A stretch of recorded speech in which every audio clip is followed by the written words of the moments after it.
Assalamualaikum warahmatullahi wabarakatuh. Perkenalkan, aku Sila Zahira dengan NIC 2302204.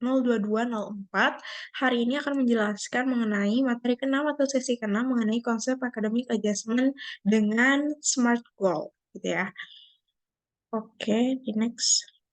Nah, kita perlu tahu nih mengenai academic adjustment atau dalam bahasa Indonesianya itu adalah penyesuaian akademik. Jadi, academic adjustment merupakan kemampuan individu untuk memenuhi beragam tuntutan akademik dan juga memperoleh hasil akademik yang memuaskan. Sebab penyesuaian akademik ini merupakan peranan gitu ya, memiliki peranan yang penting dalam memprediksi prestasi dan juga kegigihan belajar seorang mahasiswa.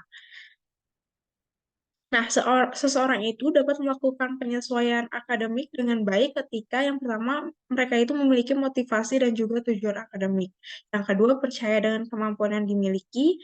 Yang ketiga, dapat mengimplementasikan kemampuan yang dimiliki. Yang keempat, puas pada pilihan universitas atau jurusannya. Dan yang terakhir dan yang paling penting adalah konsisten. Nah, kenapa sih tadi itu eh, perlu dilakukan ya penyesuaian akademik ini? Sebab kalau kita tidak mampu melakukan penyesuaian akademik ini, maka akan mungkin ya muncul terjadi kecemasan, depresi, stres, perasaan yang tidak berdaya atau gangguan kesehatan mental lainnya gitu ya. Dan itu sangat mempengaruhi nanti kinerja kita dalam belajar. Nah, aspek penyesuaian akademik itu yang pertama ada aspek dari motivasi dan tujuan akademik yang jelas. Dua, keterlibatannya dalam tugas akademik. Tiga, upaya yang ditampilkan dalam menjalankan aktivitas akademik. Dan yang terakhir, kepuasan terhadap hasil pembelajaran yang diperoleh. Nah, poin-poin penting nih yang harus diperhatikan. Yang pertama, kenali diri dulu. Sebagai seorang mahasiswa, kita perlu tahu nih values kita, kekuatan, kelemahan, dan juga cara belajar kita sebagai seorang mahasiswa. Yang kedua, tetapkan tujuan. Dengan nanti aku menjelaskan yaitu dengan metode SMART.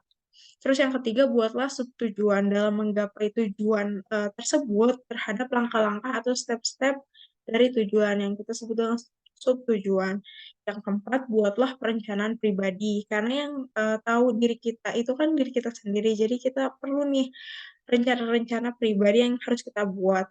Dan kelima, tentukan target waktu untuk mencapainya. Yang keenam, berkomitmenlah dan mulai dari sekarang. Dan yang ketujuh, pantau kemajuan yang telah dibuat.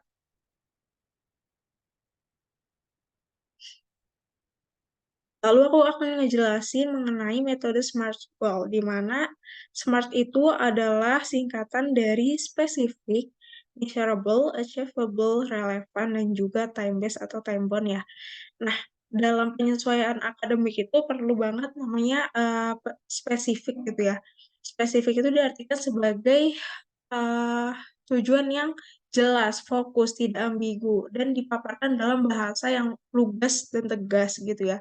Dimana contohnya misalnya kalau ada yang bilang aku ingin mendapat nilai yang baik itu kan sangat masih umum ya. Dimana kalau tujuan kita tuh diubah menjadi aku ingin mendapat IPK 3,5 ke atas. Itu kan lebih spesifik dan jelas. Dimana ini akan menjawab 6 W gitu ya. Dimana ada who, what, where, when, which, dan why gitu. Terus ada measurable di mana ada kriteria spesifik untuk mengukur kemajuan pencapaian target tadi. Terus achievable di mana realistis, tidak terlalu sulit dan tidak terlalu mudah. Kita tahu kemampuan kita sampai mana. Langkah baiknya kita itu juga menggapai tujuan kita itu secara realistis gitu ya. Lalu ada relevan di mana saling mendukung atau selaras dengan target lainnya.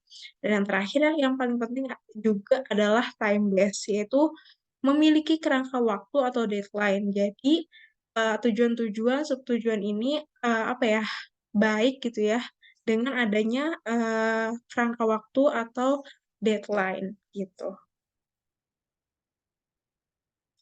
Oke, terima kasih teman-teman udah mendengarkan sekian pemaparan sesi atau materi ke-6 ini. Terima kasih.